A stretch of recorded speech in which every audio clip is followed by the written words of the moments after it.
Welcome to Phone Transformer, where we are going to show you how to switch keyboards on Android to help you find the perfect typing experience for your needs. Whether you prefer Gboard or a custom layout, changing your input method is incredibly simple, so now let's get started. Step 1. Open any application on your device that requires typing so that the keyboard naturally pops up on your screen.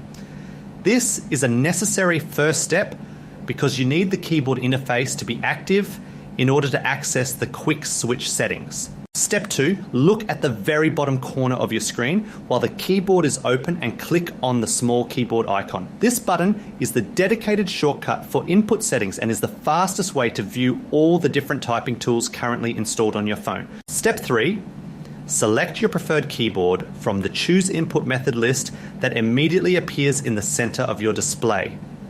Once you tap your choice, the system will instantly swap the layout, allowing you to enjoy a new design or better autocorrect features right away. Thank you for watching, and please subscribe to the channel for more helpful mobile tips.